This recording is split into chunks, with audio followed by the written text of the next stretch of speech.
this is a reflection of our intense political climate right now, and how no one knows what's happening. So it's actually a metaphor. Uh, welcome all. um, welcome to our recording. If you're viewing this recording, and welcome to our discussion and our conversation on our climate. So today we have a panel of three amazing panelists. We can just go around real quick. And I guess I'll choose the order for to lower any awkwardness. From left to right. So just give pronouns, your like kind of quick bio of who you are professionally, even if you want a fun fact about yourself, what favorite flavor of ice cream you want, like, and anything like that. If you're lactose intolerant, then don't hold me accountable. But yeah, so I guess we'll just start Dr. Douglas, Dr. Blumer, then Mr. Taylor. That order. So just to introduce myself, Andrew Douglas, Associate Professor of Political Science at Morehouse. I teach political theory. Environmental policy, environmentalism is not really my area of expertise, but I'm interested in the history of capitalism and sort of the logic of capitalism and sort of racial inequity as well. And so I hope I can contribute a certain perspective to this conversation in terms of how the kind of structural logic of our global capitalist system does and does not enable us to address climate justice. And so that's going to sort of be my theme here today. Okay, I'm Lawrence Blumer. I'm professor of biology at Morehouse College. I've been teaching at Morehouse for 30 years now, and during that entire 30 years, I've been teaching courses in environmental studies and ecology. So I've been, I don't do research in climate science or climate change, but I teach climate science and climate change, and have been doing so for my entire academic career. So my perspective here is as a scientist, but I'm also very interested in the kind of interaction between science, politics, economics, sociology, and because the science alone isn't going to solve this problem.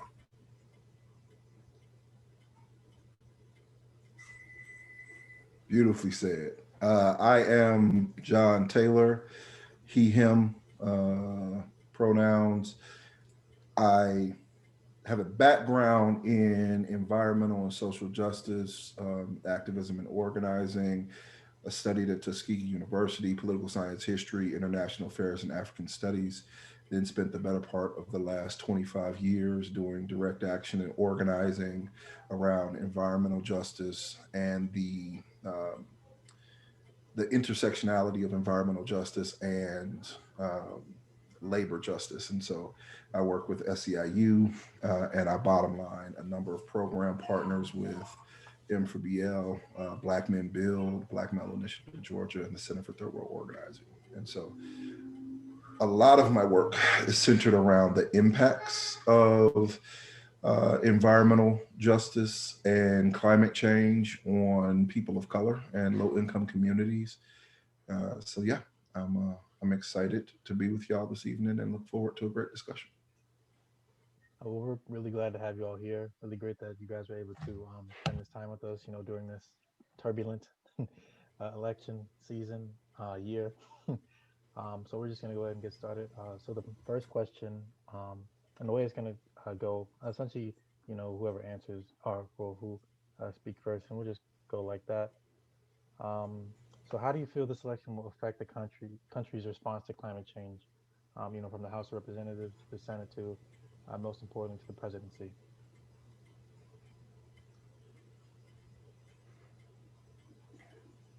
Andrew, do you want to take a stab at it, or should I give the basic outline? I prefer to defer and then jump in on the heels of your start, if you're willing, or John. So there's some basic facts everyone should understand. The latest international accord, which is the Paris Agreement, is not a treaty. It's an agreement, which means the US Senate has no role in them. The current administration, the Trump administration, officially withdrew the United States from that agreement. But again, it's an agreement, it's not a treaty, which means if a new president comes in, we can rejoin the agreement.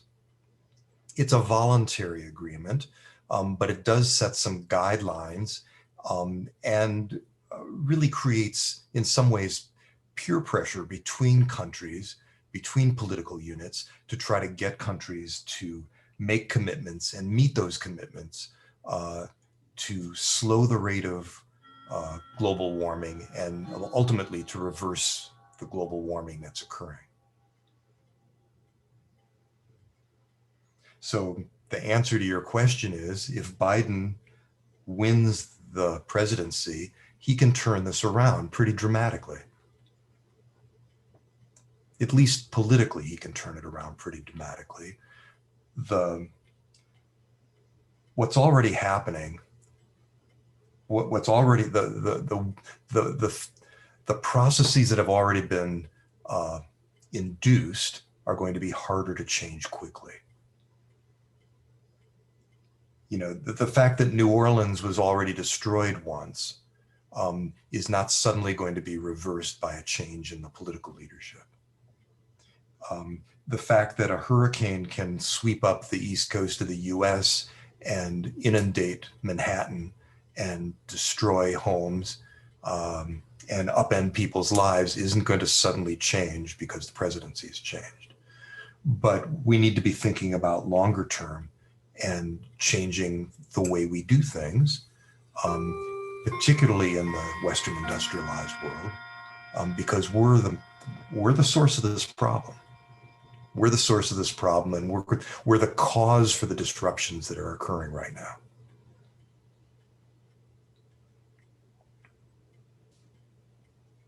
John, do you want to jump in, or? Sure. What I'll say briefly is I agree with everything you just said, Dr. Blumer, quite frankly. And I'll take it a step further. As a hegemonic force globally, we are a leader.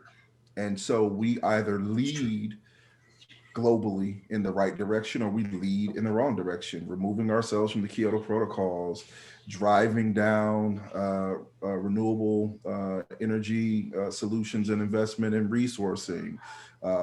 You know, there are countless examples of how this current administration has failed to take into consideration the impact on the planet, whether we talk about the pipeline and we talk about the prosecution of protesters at the pipeline. There's a simple disregard for humanity, and there's a simple disregard for the life of the planet. And so unfortunately, we didn't create this problem in 4 years. It's not going to be repaired in 4 years by a switch in administration. And it's a systemic problem. It's not an individual problem. And so the scariest thing about this is that the planet, quite frankly, will be fine, right? And what I mean by that is that it's an ecosystem that will balance itself. You know, the idea isn't save the planet, it's actually save the humans. Will we learn to live in concert with our planet, or will we exist as parasites? That's the core question. Right now, under this administration, we have a parasitic approach to life. We devour everything we can. We have very little regard for any other individual or any other life form on this planet, and we treat everyone as if they're beneath us. That's systemic. So under this administration change, should it be an administration change, we'd have to first unrig the damage that was most recently caused, and then get into the work of unraveling a 100+ year, really 200+ year, but in common era, 100+ year mess that we've engaged in. And the truth of the matter is, our ice caps have already started melting. We're dealing with an ungodly amount of pollution. We are growing at a rate that makes it impossible to sustain life at the levels we're growing. So unless there are drastic changes to both how we approach living as humanity, but also how we approach the consumption of resources, this administration change will do nothing to save us. Yeah, I agree with these remarks, and I appreciate Yeah, as of this very moment, I mean, it looks favorable for a Biden win, and that will certainly enable the country to rejoin the Paris Agreement, and that's certainly a good thing. But I think as a political scientist, I think we're really at sort of an inflection point politically, and our two-party system, I think, really is in crisis. I think we see, one party sort of going the route of kind of racist populisms and a return to kind of 1930s era, protectionism and fascism, quite frankly. And we see the other party, the Democrats, sort of stuck in this sort of neoliberal, sort of reformist, pro-capitalist, sort of, track that they've been in since at least the Clinton administration. And I think Biden is a continuation of that, and I don't think that is necessarily going to be very promising over the long haul. And so it's going to be interesting, I think, to see, if Biden holds on, sort of how the Democratic Party, sort of reckons with its more progressive elements. And whether or not we're going to see more pressure from social movements and from the more progressive and democratic socialist end of the party to really try to meet some of the real challenges at the structural level that I think prevent us from really reckoning with climate injustice in a way that we need to in the next generation. And so I think it's just going to be very interesting to see how all this plays out. I don't necessarily think that electoral politics is what we really need to be focusing on or putting our faith in at the moment. I think we need to be working on building, a social movement and organizing folks so that electoral politics cannot ignore the demands of those who are interested in climate justice. So I think that's the kind of work. I know there's another question we're going to get into that really gets into that sort of thing, but certainly a Democratic win here is better than the alternative. But I don't have a whole lot of faith that it's going to solve our problems or even put us on the right path towards solving our problems.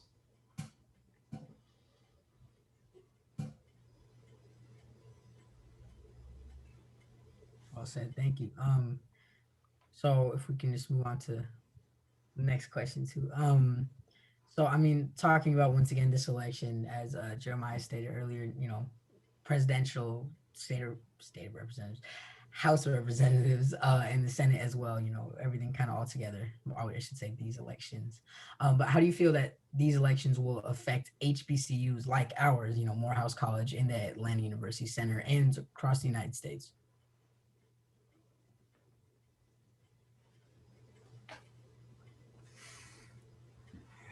That's a really interesting question.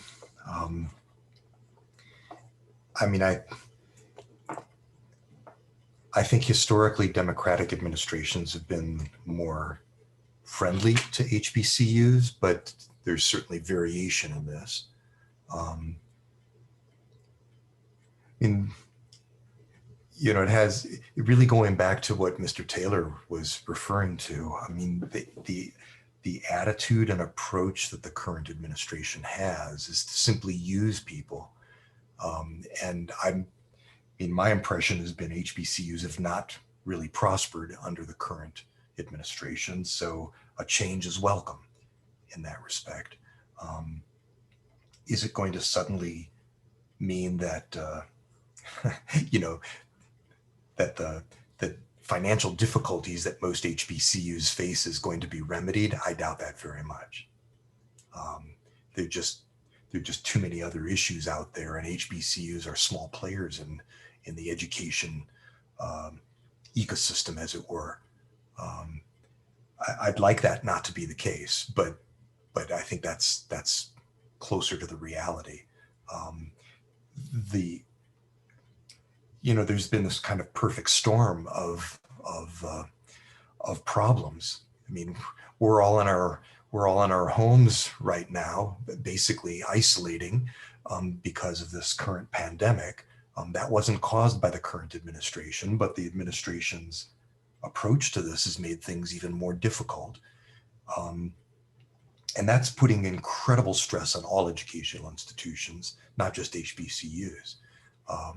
I mean, literally, colleges and universities are bleeding money um, just to stay in existence.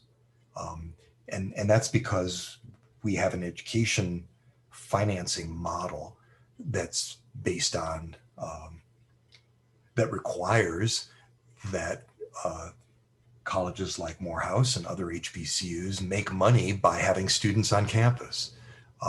Now, whether that kind of educational financial model can change in the future, that would be great. But I wouldn't hold my breath about it. It's I'd like to think that, you know, the arguments that Bernie Sanders was making during the campaign of guaranteeing that everyone could attend college for free were something that was more widely held as an ideal. I think it should be, but it's not obvious that that's going to happen.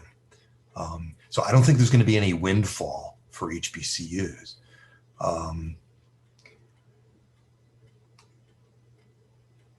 You know, what does that all have to do with climate and climate change? You know, I guess on the upside, most HBCUs aren't heavily invested in fossil fuel industries, I think, although it'd be difficult to know since we don't really see their financial balance sheets. I mean, that's not public information. We don't know what their investment committees are doing. I'd like to think that they're not heavily invested in that way, in much the same way that I would have hoped that during the apartheid era, they weren't heavily invested in South African companies. But we don't know. I think there is a real moral dimension to this that HBCUs should be paying attention to. But again, that's not really getting at your question. Will the change in administration improve the circumstances for HBCUs? You know, it's possible. I mean, possible in sort of indirect ways. There have been a number of programs that have been available to HBCUs where we've been able to do energy retrofits in buildings that make our buildings much more energy efficient. That does have a connection to climate change because it means we use less energy to run our operations. And that means we're responsible for less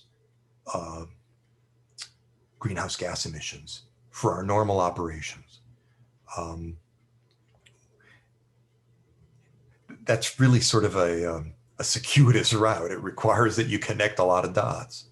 I think those are really positive impacts. I would expect more of those kinds of efforts from a Democratic administration. But they're really incremental. I mean, it's not the kind of revolution in approach or a change in the paradigm that one might think would be necessary to really turn around this problem. You know, the timeline is something we can argue about, but yeah, if I could just jump in, I mean, I think there's an obvious resiliency to HBCUs that is distinctive to the institution of the Black College. And, you know, while there are not a whole lot of folks on this call right now, I mean, I know that there are folks like you, Jeremiah, and Zubin, and Patrick, and others who are, who are here in these spaces, pushing the college, the community in the way that we need and we expect, and that is going to make these institutions invaluable to humanity as we reckon with the end of an era and the dawn of the next era. And, you know, I'm a student of Du Bois, and I know, John, you said you were a Tuskegee man, but, Du Bois is, he's well known for sort of the early sort of stuff on education at Black College, but some of his later work, the 1930s, when he becomes a more radical critic in a lot of ways, he lays out this vision of the Black College as this sort of institution that's really going to save what he calls the white world, right? The white world, this sort of capitalist world, this deeply violent militaristic world, this world that's centered on private profit and property ownership. And he doesn't talk about it, but the implications are clear: environmental degradation, racism, and so forth, right? And that to him is unsustainable. That world is simply unsustainable. And we cannot count on white institutions, predominantly white institutions of higher learning, to be sufficiently self-critical of the world that they have always only been set up to serve and reproduce. But we can hold out hope, he thinks, for Black colleges to provide a critical perspective on that white world, on its unsustainability, and lead a movement and lead a vision toward a new world, a transcendent world. And I still have a lot of faith and confidence and hope in that vision of the Black college. And I'm hopeful. And it's not because of what's happening in Washington or what's happening with this election, but it's because of what's happening right now in this space, on this call, with the students like yourself who are making all this happen. And I'm just happy to be a part of what I think is going to be a consequential movement that you all are part of.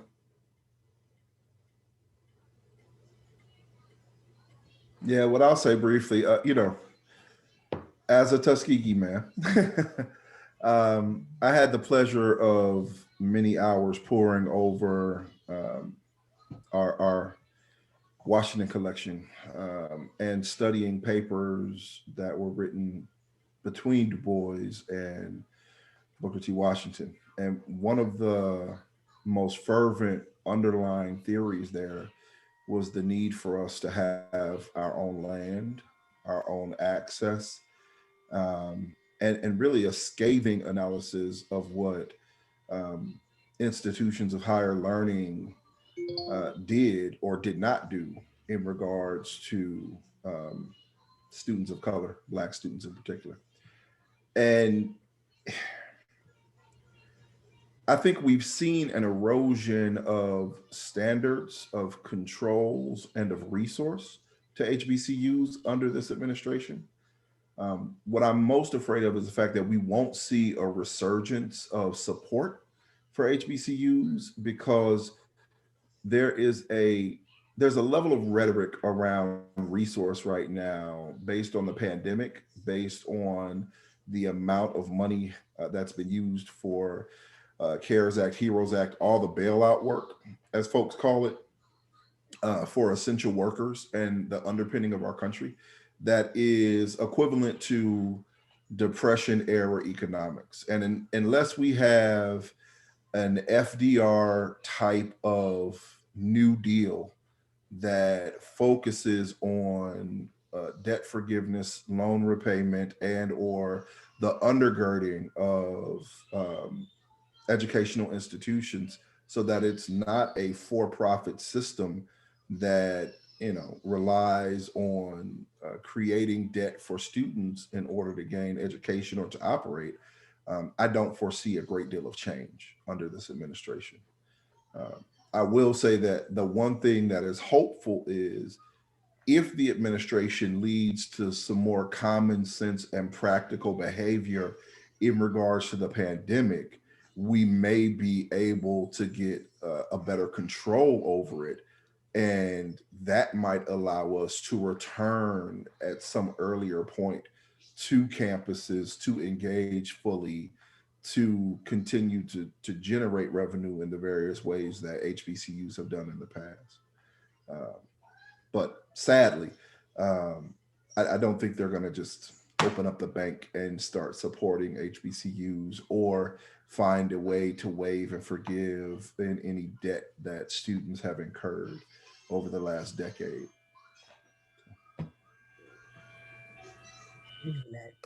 Um, that's some amazing points brought up, and actually, like, just effortlessly, excuse me, kind of tied it right into the intersectionality of all this too. And as I think Mr. Taylor mentioned earlier, is the whole fact that this problem is systemic. So, could you, any of you once again, just feel free to unmute yourself. Could you provide some insight into the intersectionality, which is once going to be brought up quite a bit, the intersectionality of climate change and like how it affects different identities and different aspects of life?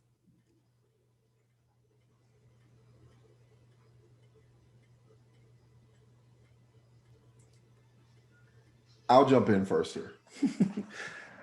So for me, I think there's a couple of pieces that we have to unpack a little bit. First is the whole concept and the construct of climate is a little funky in and of itself, right? Because there's a cadre of individuals where the intersectionality of race and class come into play with environmental politics. And, you know, there's a cadre of individuals that don't use the term climate.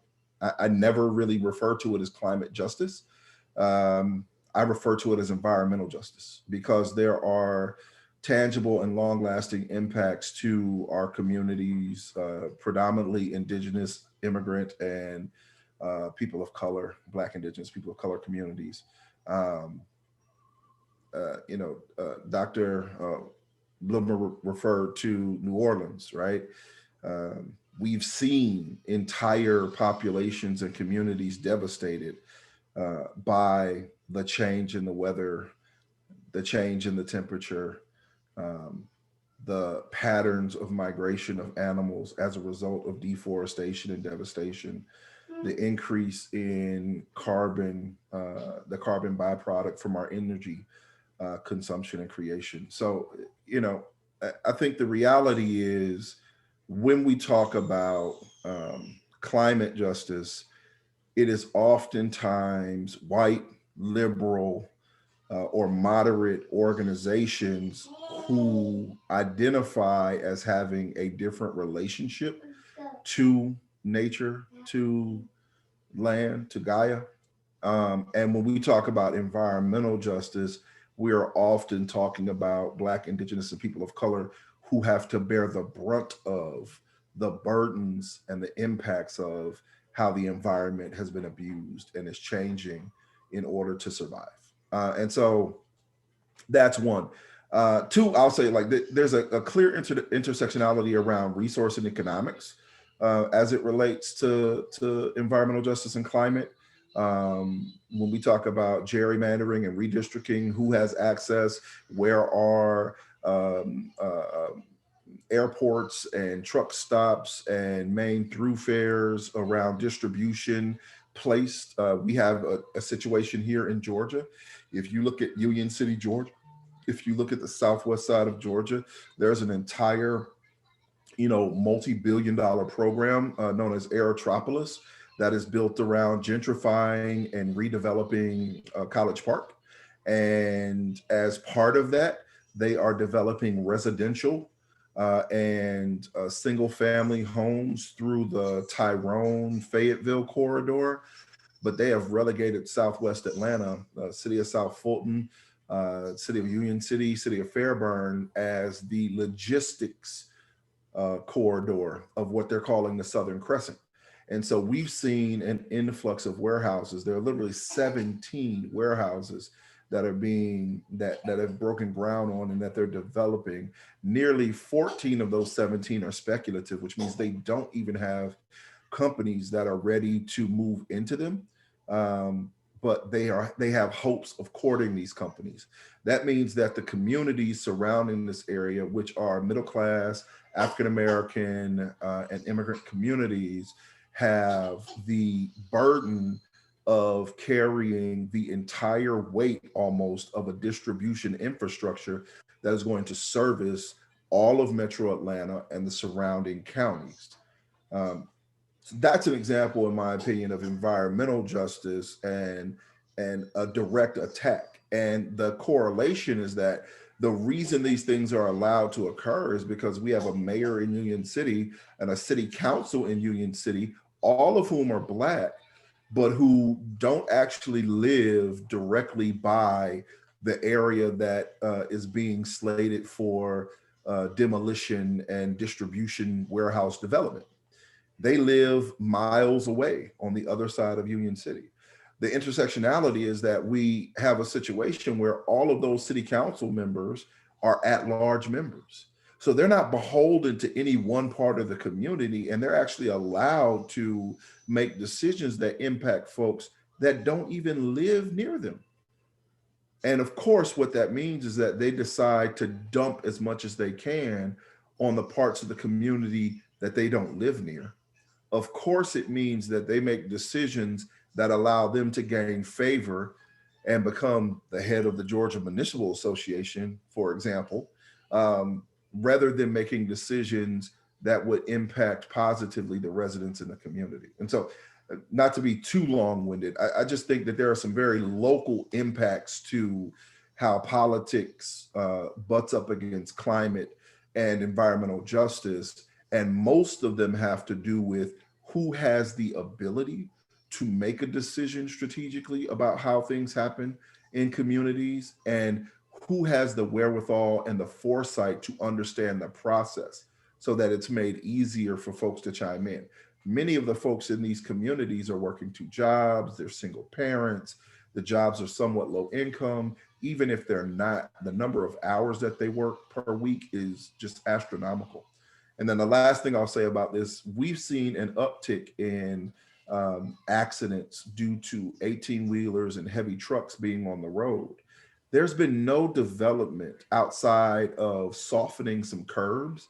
There's been no development to increasing the infrastructure for the roadways, which means that the green space is being eroded. So there's no infrastructure to deal with the carbon monoxide and carbon runoff that comes from the vehicles. There's been no expansion of the roadway to accommodate the additional traffic on the vehicles. There's been no discussion about really what the impact is on community residents that commute to and from work. And there's been no discussion about noise, variances, and the buffers that are necessary in order to protect the community. There has, however, been a lot of lip service given to the reality that all of those things were taken into consideration, and all the decisions that were made, all applicable decisions that were made, were done within accordance with the law. I shouldn't have to be a lawyer or an environmental scientist or a construction scientist in order to understand that something is harmful to my community, or in order to fight back against a team of lawyers, both at the city and by private developers and corporations. That's the intersectionality. If the individuals that we elect do not think first about their constituents in the community rather than small and large business interests in the community, then we will continue to see the erosion of the standards and quality of life until, quite frankly, there's just not enough structure to support our life.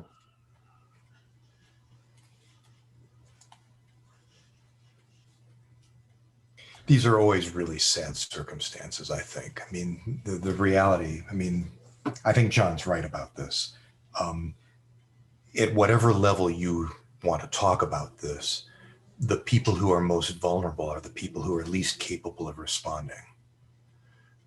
It's going to be the poor, people of color, people who have been marginalized are going to be the people who are going to be suffering the greatest impact. And it's not just true in the United States, of course, it's true all over the world.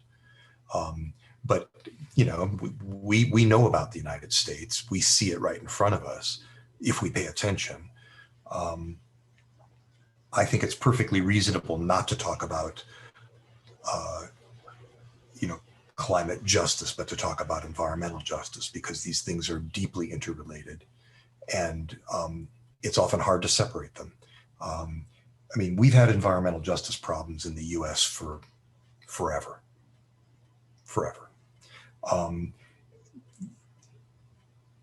And it's not going to be easy to turn them around. There just isn't. I mean, even, you know, John's example about, you know, Black administrations in these cities in southwest of the city of Atlanta. I mean, it applies to the city of Atlanta too, of course. And, you know, I'm thinking back to a conversation I had with Robert Bullard some years ago.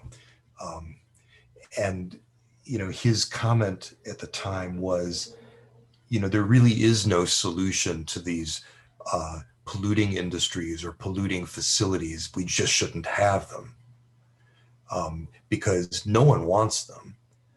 I mean, they tend to get located in places where there's the least resistance, or where you have political leaders who can be bought. and or where the needs are so extreme that people are having to make choices between economic health and physical health. And those are choices people shouldn't have to make. Um, it so these issues certainly apply at the local level for local environmental insults, but they absolutely apply at the global level as well. Because the global changes that we're seeing will have local impacts. I'm reminded of a recent study on a recent study that was reported, I think, in the New York Times on redlining in major cities in the U.S., where sections of cities that had communities of color would be redlined, meaning that banks weren't going to make loans, that economic opportunity wasn't going to be available in those areas. What they also found was that historically those areas have poorer tree cover, less parks, fewer environmental amenities than other areas of the same city. Those The lack of tree cover, the lack of parks, put areas at risk as we start experiencing extreme temperatures, extreme high temperatures. It's not a myth that when we get these intense heat waves, and we're going to see more and more of them with climate change occurring as it is, that folks who don't have access to air conditioning, folks who live in cities where there are these intense heat island effects because of the overbuilding that occurs, they're at greater risk. There's just no question about it. But it even applies to folks who are really living in rural areas. If you live in a rural area, say in southeast Georgia, near Savannah, and you live near the coast, you're going to be at risk as sea level continues to rise, and sea level will continue to rise. These are folks who live in very rural areas, but they're not wealthy, and they may not have the capacity to simply get up and move and buy property somewhere else. The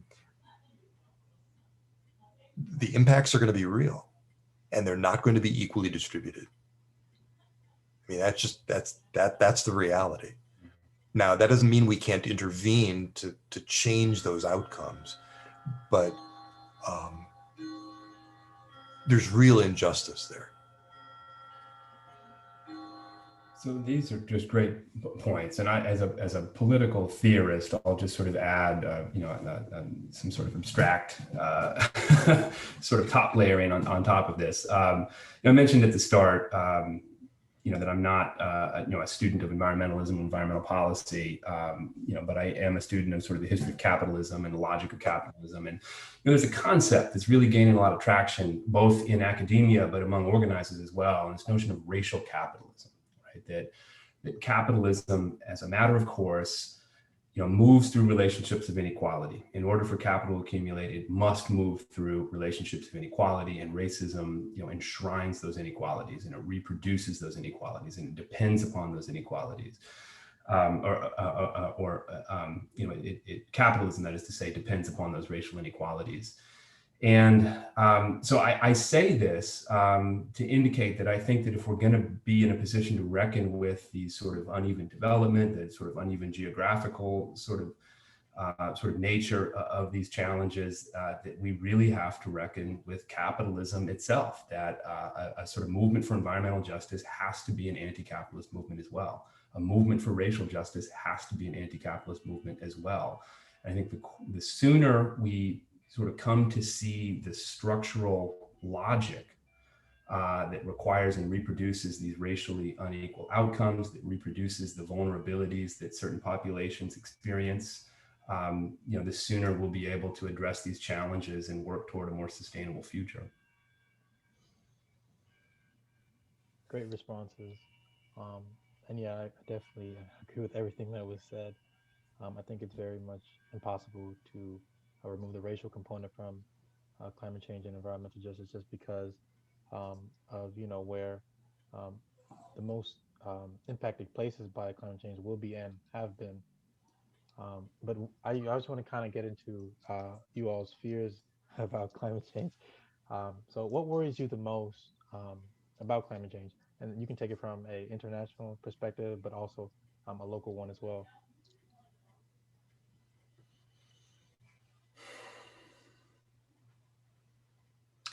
I'll start. Um, so there are some aspects of the the biospheric system, um, the the global system that researchers don't like talking about because they're hard to predict. Um, Generally, climate scientists and environmental scientists talk about these as synergistic effects. These are nonlinear um, positive feedbacks. Um, the reason we don't often talk about them is because they're difficult to model and they're difficult to predict, and they tend to go out of control once they're initiated. Positive feedback is not something that you normally see in biological systems because they inherently go out of control, at least for a while.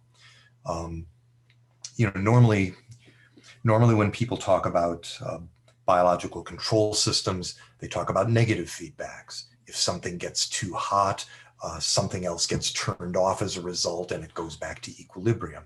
The biosphere doesn't respond quite that way, at least not in the short term. And so the kinds of things that are sort of the nightmare scenarios are where you get a positive feedback, which means that you get very rapid change over a short period of time. No one knows what those tipping points are. It's the reason that, well, it's fodder for those people who want to do nothing because we can't be certain about what's going to happen. At the same time, it's a source of anxiety because doing nothing means we don't have the opportunity to mitigate a problem before it occurs. So I'll give you an example. I think it was John made some comment about, we're already losing the ice caps. And it's absolutely true. But we can be more specific about it. The real risk of losing ice caps is losing land ice. It's losing land ice. There are two places in the world where there's lots of land ice and not very many people living there. One of them is Greenland, and the other is the continent of Antarctica, which is really a continent, it's land. The rapid melting of ice and snow in those two places, if it occurs rapidly, will dramatically increase sea level and dramatically change the Earth climate system.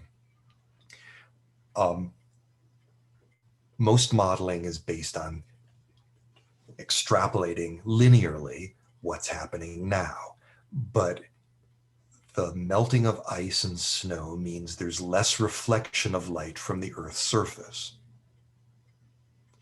Less reflection means there's more absorption. If there's more absorption, you retain more heat in the atmosphere. More heat in the atmosphere being retained means you accelerate the melting. That's a positive feedback. That's a little bit of a nightmare scenario.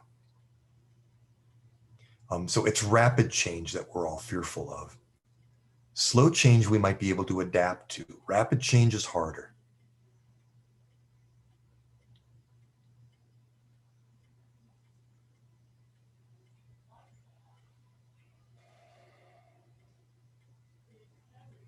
So, Dr. Bloom, that's completely agree. I think when we talk about ice caps, a lot of people kind of like, oh, why should I care about something that's, a billion miles away from me that is never going to affect me, how they think. And, I think but that's something that's really important because what people don't realize is that, as the sea level rises, a lot of our coastal cities are going to, end up underwater as well. And not Well, they only may that, not end up underwater. They don't have to be underwater for the risk to be real. All they have to do is be awash with water when there's a storm surge. right. I mean, New Orleans is still there. It's just that when there was a storm surge, we flooded most of the city. Right. And even what you see with Venice, and how it was flooded, and it was just unprecedented, and it was like a kind of like a I felt like it was kind of a wake up call to a lot of people that this is real. This is something that can affect all of us. Yeah, And I also think, absolutely. sorry, Doc. No, no, go Continue. ahead, John. No, I was just going to chime in and say I also think that part of this is an educational imperative for folks. I don't think folks understand the real impact of a couple of degrees. 1 or 2 degrees warmer really isn't a bad thing. I mean, Jesus, it's a catastrophic thing. I mean, if you think about the very delicate balance in the ecosystem itself, and the fact that when you get those temperature changes, you have different levels of cold and warm air converging. You have different levels of tide changes. We're talking about massive storms, massive hurricanes, massive tsunamis.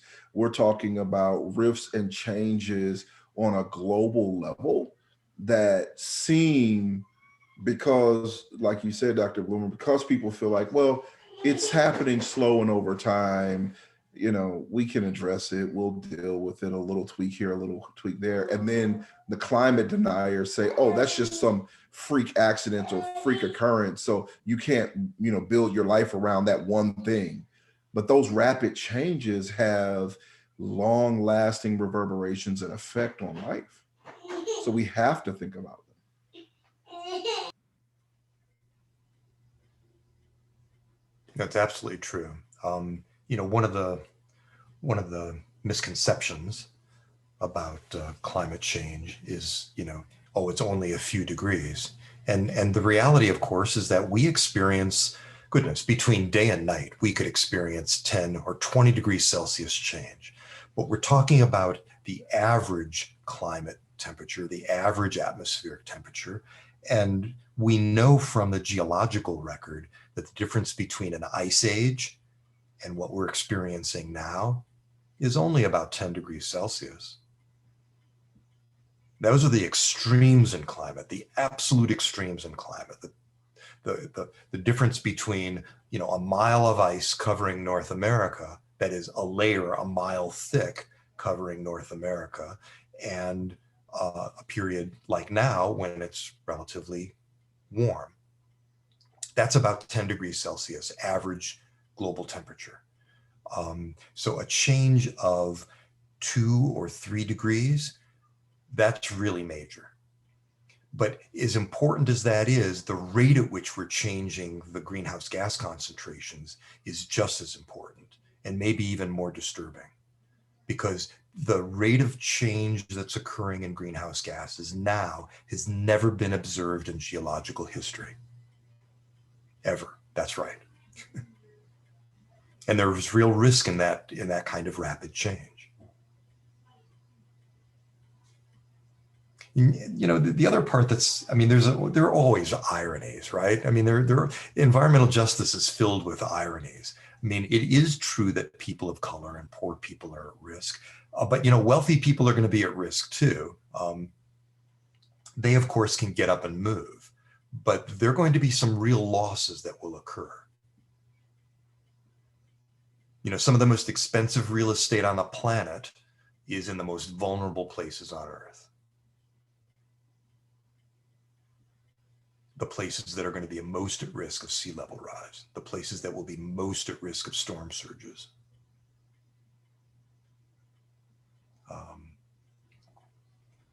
The other irony for me is that, it's been taboo to talk about climate change in some circles, some political circles. And yet, if they're interested at all in self-preservation, they're taking action. They're making plans.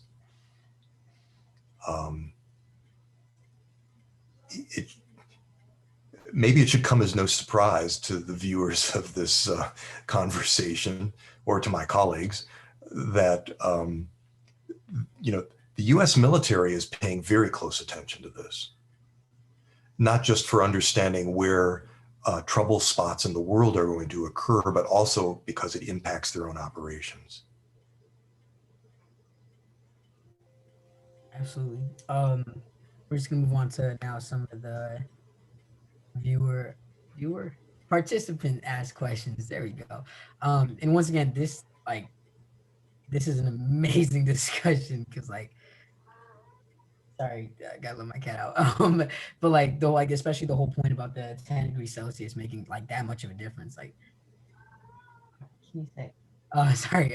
Like that is just so crucial when we're talking about this topic. So now, a question from Patrick is: can there truly be any real quote unquote solution to environmental catastrophe, like the environmental catastrophe, without ending racial capitalism? I feel like I egged on that question, and I think y'all know my answer to that question. You know, and I mean, I'll just add briefly. I mean, I didn't answer the last question, but my biggest worry, I don't know if it's my biggest worry. There's a lot of worries, but one worry that is, we don't hear a lot about that I think is important is I think the sooner we recognize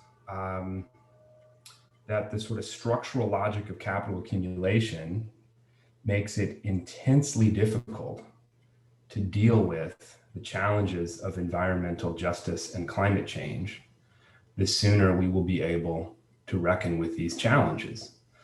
But my concern is that, folks are more inclined, the elites, the electoral class in particular, the entrepreneur, sort of tech sort of class of folks, in these notions of green capitalism as a solution, that we can somehow engineer a capitalism that does not also destroy the environment and create situations where the most vulnerable populations of people are most at risk. We've never known a capitalism that functions in that way. And my understanding of the structural logic of capitalism is that it's impossible. That's simply what capitalism is and how it works. And so, from my angle, one of my biggest concerns is that folks just don't see the connection between our commitment to a capitalist economy and really a capitalist society, because what we're talking about here is not just an economy, but also a politics, also a set of social relations. They don't see the connection between that and the outcomes of racial injustice, racial inequity, the outcomes of gender inequity, the outcomes of environmental inequity and ecological destruction. And so I think the sooner we can get more folks to see those interconnections and to commit to a movement to change the structural logics of our society, the sooner we can begin to reckon with these problems that we'll have to reckon with one way or the other.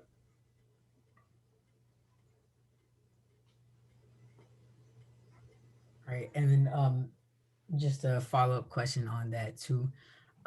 This one's from Lynette.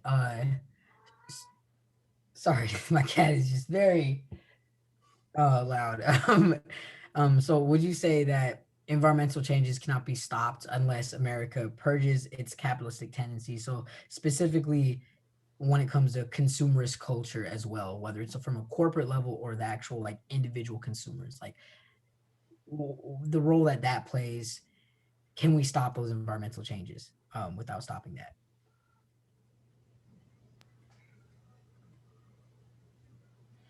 I don't know how that's possible. Like I guess like I agree with Dr. Douglas so much. Like I don't know how it's possible to stop the impacts and the environmental changes unless we have a fundamental shift in how we approach capital, commodification, human life, and the planet. Like I think that as long as capitalism and one of its tenets is this concept of useless eaters and the haves and the have-nots, as long as there's an undergirding that some will have and should have more than others, I don't see a way to stop the erosion of our environmental protections. And I don't see a way to better protect our environment because we do not live in a collaboration with our planet right now. We live in odds, right? Like we're the danger to the planet in many ways, and by default, the danger to ourselves. So I don't see how it's possible. Maybe one of them has a better answer to give us all hope. But what I could tell you, the last thing I'll say about this is, I remember having these conversations with Dr. Bullard and Dr. Beverly Wright, right? Like, and Reverend Reverend Bright, right, from Morehouse School of Med. Like, I came up under them, so I remember having these conversations some 20 years ago, and like even then, sitting with our brother Tom Goldtooth from the Indigenous Environmental Network, kind of schooling all of us on the relationship we're supposed to have with the earth, and the symbiotic relationship that can exist, and how we continuously ignore it, man. We just do, as a society. Individuals may not, but systemically, whew.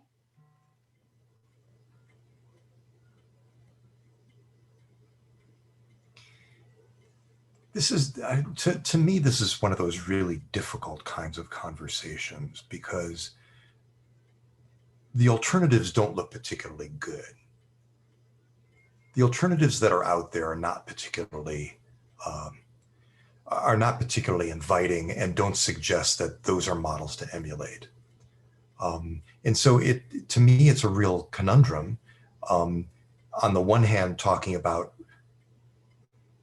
a revolution, and at some level, I agree there must be a revolution. There has to be some dramatic change in the way we think about our relationship to nature and our relationship to each other. And yet, on the other hand, a part of me feels that if we ignore the fact that the best way to motivate people is by motivating their self-interest, we lose the ability to get people to do the right thing. So I hope that we aren't making, I mean, I consider it a potential mistake to say that self-interest is capitalism, because I don't think that's the case. And yet all humans everywhere are motivated by self-preservation and trying to maintain health, trying to do something that makes their life and their family's life better. I think those are the kinds of motivations that we should be encouraging and guiding in a way that minimizes impacts on the earth at the same time. But the reality is we're all implicit in, or complicit in, the problems that are occurring. I mean, even our use of this platform couldn't exist without our use of energy and the impacts that that energy has on the environment. I mean, there's not a one of us that I suspect doesn't have a cell phone, and we do know where those rare earth metals are coming from, don't we? I mean, we're all deeply embedded in this system, and it's not going to be easy for us to extract ourselves and facilitate the kind of transformation that we want to see occur. But I think it's a process that has to start.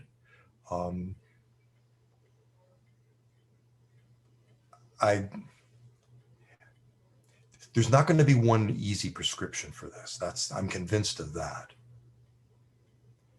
But there's a process, or I should say, I think there's an avenue down which we need to start moving if we want to change the kind of trajectory that we're on right now. And it does have to do with paying much closer attention to the impacts that we have that result from our activities. The foods we eat matter. The way we use transportation matters. The way we dress, the way we, the places where we live, how far away we live from where we work. I mean, all of these things matter because all of them have outcomes that, or I should say, side effects on climate and on the environment in general. And I'll just offer this as a thought. I'm sorry, Doctor. Go ahead. No, go ahead, Andrew. Well, I see a question here in the chat about the Green New Deal, and I'll just offer this as a thought on this sort of question we're thinking about right now. The original New Deal really ushered in a sort of phase of global capitalism that we now kind of refer to as state-managed capitalism, where there was a kind of, at least in theory, democratically accountable state that could regulate capitalism in the interest of mitigating its worst outcomes for the working class. Now, of course, we know there was a racial component to the New Deal, but one possibility, and since roughly the early 1970s, we've moved away from the state-managed sort of phase, lost this notion of the state as democratically accountable in any significant way. The state has become increasingly accountable to private capital over the last 40, 50 years. This is sort of the era of neoliberal capitalism that we're in now. But maybe there's a possibility of sort of recreating some notion of a democratically managed capitalism that includes lessons from the past around racial justice and environmental justice, right? And this is, I think, what in spirit is driving the idea of the Green New Deal, which includes provisions for a just transition that is meant to prevent a repetition of the kinds of racially unjust ways in which the original New Deal of the 1930s was rolled out and implemented. And so maybe that's an option that's available to us short of, revolution. But I don't know. I mean, this is something that we're going to have to deal with in the coming generation for sure. And, we need creative thinking and social movement organizing that can begin to try to hold the state accountable if we want to use it as an instrument to mitigate the unjust outcomes of capitalism. So tying into that, Dr. Douglas, and kind of just want to add on to Dejan's question, do you think that the Green New Deal will be effective in combating the racial component of climate change? And also, do you think that the Paris Climate Accord, as it stands now, is kind of an effective way to lower greenhouse gas emissions? You got to get people to not be afraid to support the Green New Deal, right? And you got to get, John, you're a labor organizer. I mean, we got to get, the trade unions supporting this thing, right? And not sort of repeating these kind of racist, aristocracy of labor kind of stuff. So I let me just stop there and turn it over to folks who can speak more eloquently to this than I can.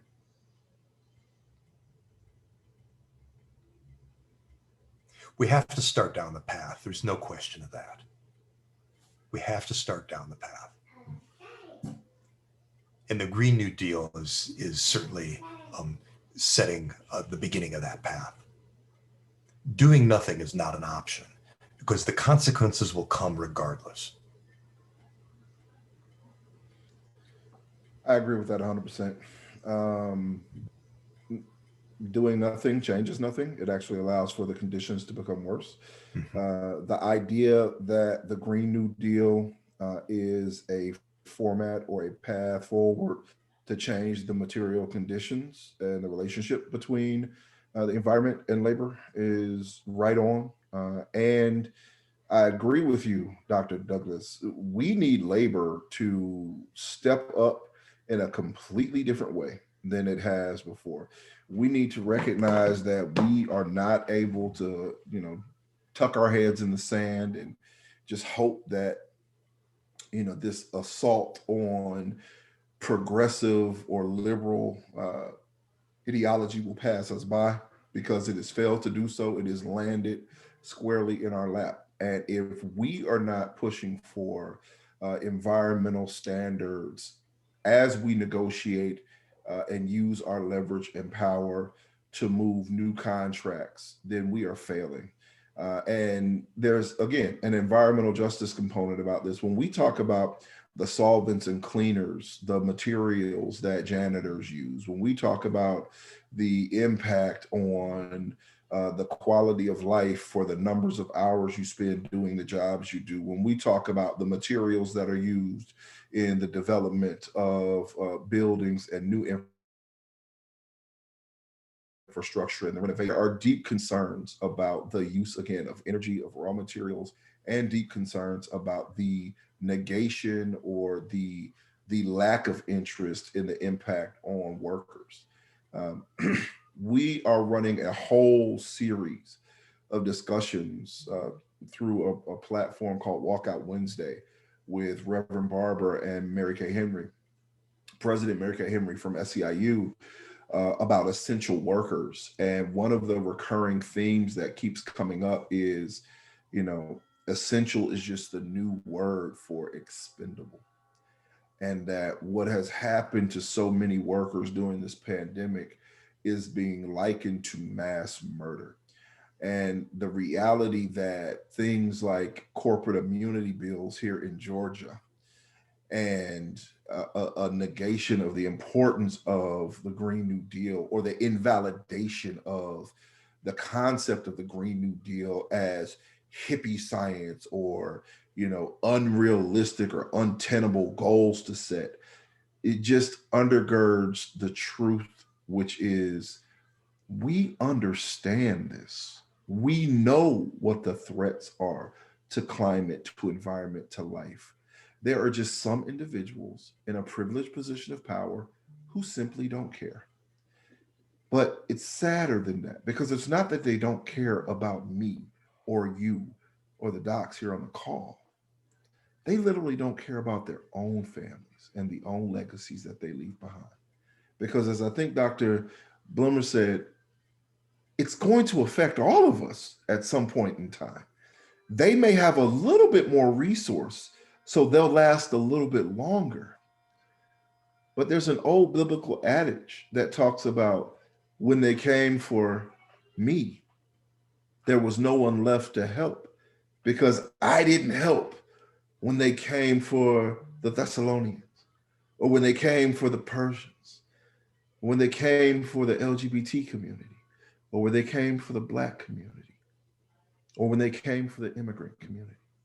The sad truth is, they're coming for all of us eventually. And Mother Earth has a right to come, because we've made quite a mess. If we can't start taking responsibility and accountability for our actions with things like the Green New Deal, with things like the Breathe Act, with things like corporate accountability rather than corporate immunity, what hope do we have of leaving a world for future generations that they can be proud of? Because that's really what it all boils down to. I want my 3 children to be proud of me. And I want their children's children to look back and say, my pawpaw did something to make the world better. That's what we're supposed to be doing. And there's a fundamental disconnect that I don't know how this happens when you get a lot of money, because I don't have a lot of money, but there's a fundamental disconnect that kind of like short circuits that process when folks apparently get really wealthy.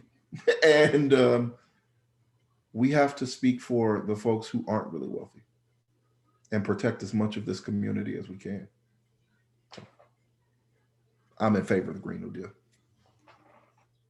Good to hear, and thank you for those points. Now, we're gonna kind of bring this to our last couple of questions, as we are. I mean, we're 5 minutes over the original stop time, but like, this is an amazing discussion that's happening. So this last couple of questions. I have another question from Lynette, and this one's it's a really interesting question, and I'm gonna impose kind of a challenge to keep it as simple as possible, because when we are talking about these issues, these are pretty simple issues to cut it pretty obvious. So the question is, what do you believe drives the denial of those who reject the reality of environmental change?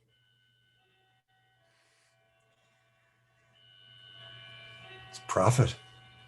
It's personal profit. It's pretty simple. I mean, I think it's pretty simple. The parallels are very similar to what we've seen with the tobacco companies denying the health effects of smoking, with the fossil fuel industry denying the effect of greenhouse gas release. I don't think there's very much, I don't think that you don't have to think real deeply about this one.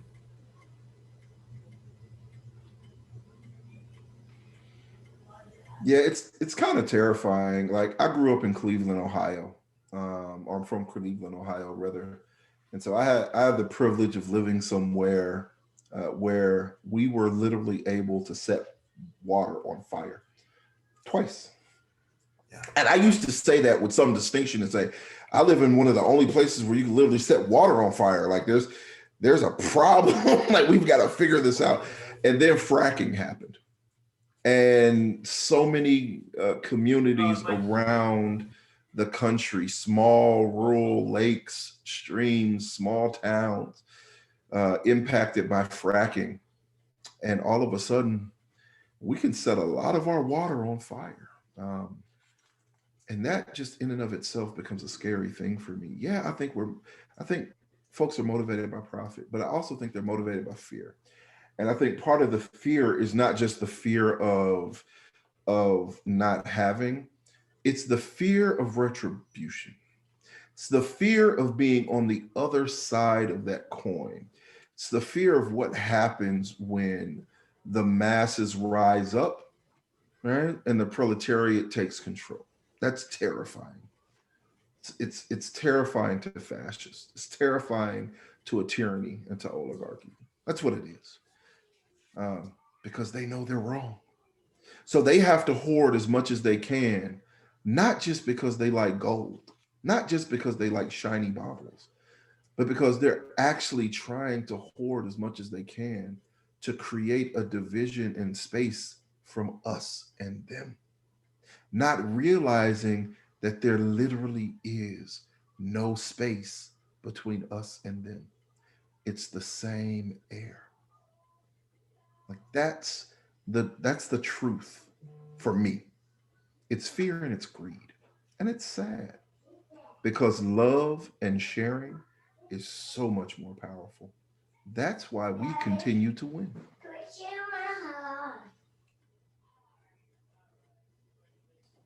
I agree entirely with that. Thank you, Mr. Taylor. I mean, I'll just add that I think, this sort of, I think people really do kind of consciously or subconsciously realize that the future is not bright, environmentally, in terms of material prosperity and life chances. I think this creates a sense that there's a real prospect of losing out. That the narratives that, at least in this country, we've been sold throughout the 20th century, that things are going to get better, that the next generation is going to have more and be more prosperous, that's not the reality. I mean, if it ever was, it's certainly not the reality now. And I think people are internalizing that and they're hunkering down. And we've got, folks like the president, coming in and sort of playing to those fears and sort of fanning, xenophobias and racisms and so forth. And it's not just here, it's everywhere. It's Brazil, it's India, it's all across Europe. And I think in that sort of space of deep sort of fear, psychology just goes, right? And people will sort of rationalize all sorts of things to themselves. And, this sort of new, media kind of space that we're in on this side of the digital revolution, where, folks can kind of self-select into these, bubbles. They just become sort of echo chambers that reverberate versions of reality. And it's this milieu of complicated factors that are just exacerbating one another. And I think it's making, I think it's just, I don't know how to describe it, but it's challenging. Challenge for sure. Yeah. At its very core. And I'll say it's terrifying to me some days that it seems so easy for so many folks to rationalize behavior. and we do it under a moral authority. And I do mean we, because both sides. We're in a bipartisan system, and let's just be clear here. There's 66 million folks right now that voted that I'm not so certain they like me, and that might just be because of the color of my skin, and that's scary to me. Um, so there's fear on both sides. But I teach my kids that, courage is not acting in the absence of fear. Courage is being in the presence of fear and doing what you believe is right, regardless. And that's the space that we're in now. That's the space we all have to occupy. We have to be willing to act in courageous ways and not be so resolute and absolute that we're right about everything or anything. Because as science teaches us, while there may be one path that's generally accepted to get somewhere, now we have new math. I don't like it, but it seems to work. Like the reality is, I am not 100% certain about anything, not even what I said tonight, because the world will change and evolve. Great answers from everybody, and I completely agree. It's interesting how people are so easily able to kind of shut themselves out from truth and facts, but I think that's kind of it's very much tied to our the culture in our country. We're very much a don't tread on me. If it's not what I believe, then I don't want to hear it. Type of people. Um, but I think that is kind of starting to change, especially with this election. Um, but though Grant's been great, I just remind everybody that make sure they're chopped down a little bit, just because of time constraints and whatnot. But we're gonna move on to the next question. So, do you think climate change has played a role in this pandemic, and if so, how?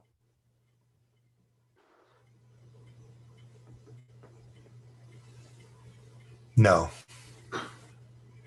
no, I don't think climate change played a role in the pandemic. I think the fact that we have uh, a worldwide transportation system that makes it very easy for people to travel from one country to another very quickly has played a role in that. Um, our intrusion into the natural environment and our harvesting of animals um, that shouldn't be harvested has played a role in it. Um, no, I don't think climate change has played any role in this pandemic at all. We've seen pandemics in the past. Yeah, I agree 100%. I don't think climate change is playing a role in the pandemic itself. What I will say is I think climate change and in particular deforestation may play a role in the challenges to finding viable vaccines. Um, One of the most beautiful things about this planet is that this ecosystem is a system, it lives in balance. But when we start destroying the things that occur naturally in nature, we're oftentimes left without great synthetic options. And so the truth of the matter is, there may have been something that existed on this planet that could have helped us greatly with combating COVID-19, but it may not exist because they burned through Australia and many of the acreage of Amazonian rainforests. Didn't help. It didn't. Climate change didn't start the problem, but it's also not helping us find a solution. I just have a question. I mean, I think I agree, but I mean, this is a respiratory illness, and or asthmas and sort of bad air quality contributing in some way to the seriousness of the illness that derives from coronavirus? Sure. If you have, if your respiratory health is compromised, and it could be compromised by air pollution, but it wouldn't be the same air pollution that's causing global warming. Um, I don't want to go too deep into that, but there are very localized ground level pollution problems that all major cities have, and that tends to compromise people's respiratory health. but the problem of global climate change is separate from that. I mean, separate in the sense that the local pollution and the global climate pollution are often both the products of combustion of fossil fuels, but the players are different. So nobody's gasping for breath because of carbon dioxide pollution, which is the major greenhouse gas. Nobody's gasping for breath because of methane releases from abandoned oil wells, but that's a major greenhouse gas. And yet, our internal combustion engines do release other waste products that cause ground level ozone, and that's absolutely a cause for asthma and respiratory distress in many people, and that's a complicating factor for susceptibility to an infection like COVID-19. Yeah, and I would just say things like, whether it's respiratory illnesses or diabetes or obesity or any of the other factors that we feel like make an individual more susceptible to the disease or to the impacts of the disease, it doesn't necessarily have an impact on the spread of the disease. The contagion itself being airborne and having the ability to spread quickly and survive on various types of porous and non-porous surfaces, that just is what it is, right? That's life. That's mutation. It just happens, right? There are tons of variations of the novel coronavirus. It's just that COVID-19 happens to be one that is particularly nasty to humans, right? I mean, we saw H1N1, swine flu, the Black Plague. There's, as you said, Dr. Blumer, there's tons of. There are, but there's some differences here, and I want to be really clear about this. This is a disease that's spread between people. It requires people to be interacting with each other. That's the way it's spread.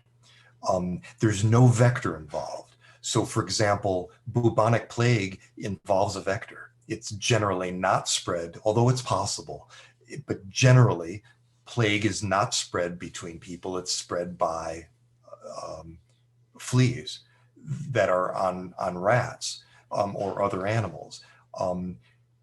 If this was a vector spread disease, climate change might have played a role.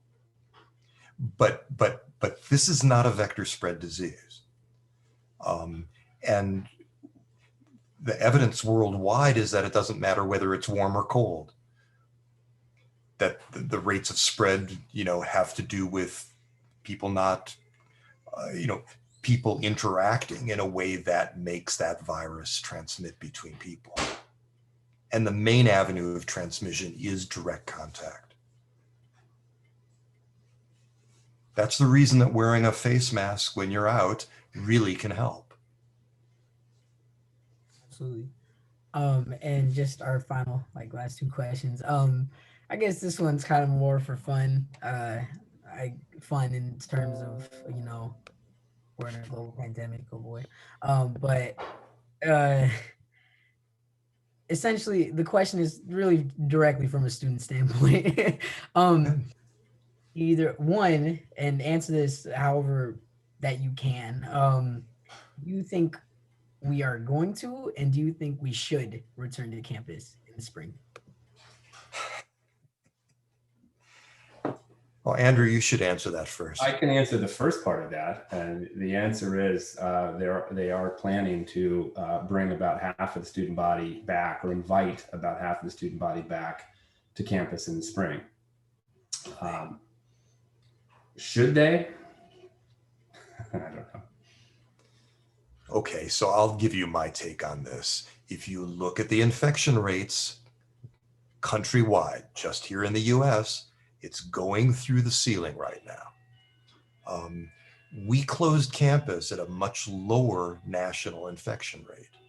That suggests to me that we have no business bringing students back to campus when we're actually seeing a trajectory of infections that are worse than when we originally decided to close campus. Now, does that mean it can't be done safely? It can be done safely, but it's going to require some real extreme measures. Emory University has students on campus right now, and they seem to be doing it safely. Other campuses are managing to do that, but it requires much fewer students. It requires regular testing, and it requires a degree of personal responsibility that most students haven't gotten used to, I think. I mean, there's going to have to be a real fear factor and a real responsibility factor built into this that induces students not to do what they would normally do. Otherwise, we're going to see a spike in infections. I will add to my comments. I think we're going to hear some. I didn't mean to jump out in front of an announcement from the college, but I think we're going to hear more about the plans in the next few days. And my understanding is that we do have the AUC schools do have a pretty robust, set of arrangements and infrastructure in place for testing and so forth. So. Can I offer a slight variation of perspective here as an organizer? What I'm going to say is I don't have the right to tell you what to do. My opinion on the situation is that I think you should do whatever is necessary to stay as safe as you possibly can.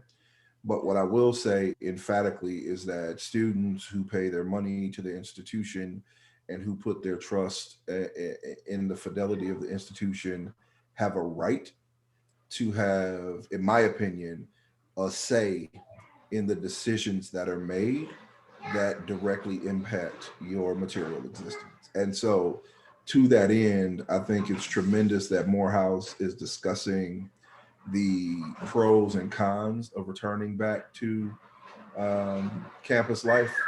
But I also recognize the fact that college, whatever college it is in this country, is a business, and that there are capitalist constraints and factors that come into play. And I would just urge students to recognize that you are part of that equation because you generate the capital in many ways. Room and board has a commodified cost attached to it. So whatever the decision, I support the students in their perspective to engage and in having the right to speak up and be part of the decision-making process. So yeah. And just to conclude, we've talked a lot. We had great conversations, great answers from all of you. I really appreciate all of you on giving your time, giving your insight. Everything else has been really informative. But how can people get involved in climate change?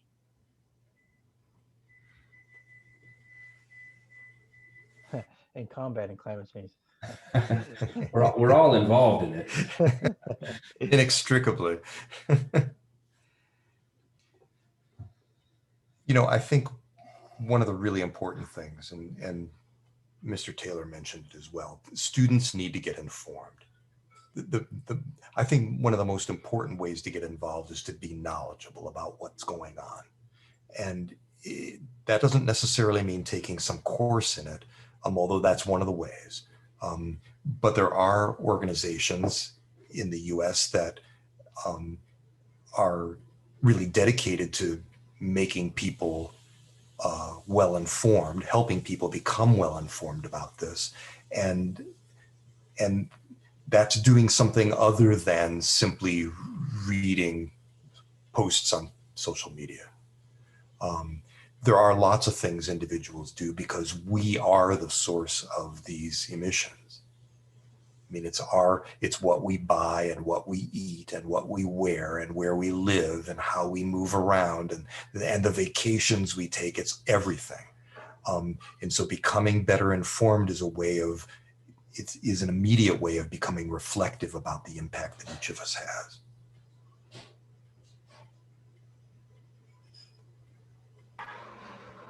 I think there's value in seeking out organizations as well. Some 20 years ago, I was part of the environmental leadership programs fellowship program under Brother Paul Saban.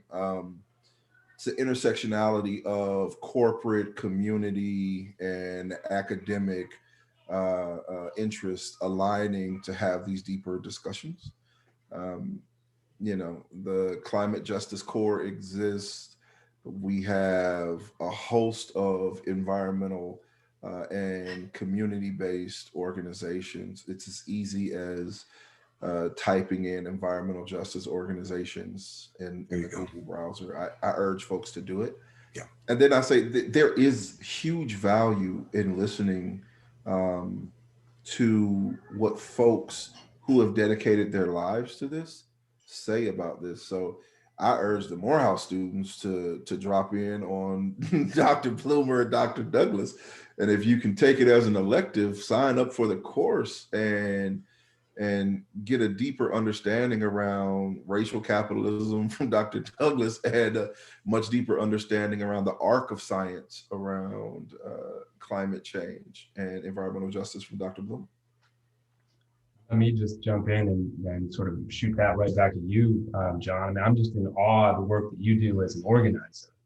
And I think that, many of our students, I think it's a reflection sort of the culture, sort of want to be, get involved in politics, like electoral politics, or want to sort of come up with new sort of entrepreneurial ventures to sort of combat this. But I think there's real value in just getting involved with existing organizations, that we don't have to be thinking about reinventing the wheel or being sort of on a platform like an electoral political platform and sort of being visible in that kind of way. That the real work we need is just sort of on the ground organizing work. And so I would just encourage folks to really invest in that work and listen to people like you and learn from people like you and get involved in existing organizations that have been doing this work, for quite some time.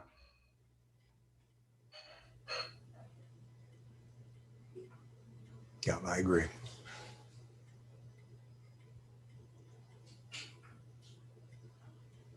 All right. That's everybody's. If everybody's good with keeping it there, Jeremiah, do you want to help close this up or? Yep, sure. So really appreciate all of you coming, Douglas, Boomer, Mr. Taylor. Just amazing. Like this is like one in a lifetime type of thing, in my opinion. And it was really good to hear everything from you all on climate change, on the racial dimensions, and even the capitalist dimensions, because I feel like oftentimes people don't really realize that for environmental degradation to occur, there has to be some level of exploitation. I mean, that's something that is intrinsically tied to capitalism, even though people try to claim it's not. But it's just really great to hear from all of you, and to just delve into um, climate justice. I'm not sorry, not climate justice, environmental justice, as we just discussed. That that's the more appropriate term, and just learn more. And we really appreciate you for being here. So we're going to wrap it up. So this has been the conversation on our climate, hosted by Sunrise AUC. If you are interested in joining us, reach out to me or Zubin. I can put our emails in the chat for anybody who is interested in learning more about what we do, and what we've got upcoming, and just stuff like that, more information about who we are. Um, oh, yeah, also Zubin just put our hub email in the chat, so if you also want to reach out to us that way, you can. Everybody have a great night. It was really just great. Pleasure speaking with all of you this evening. Thank you all. This was great.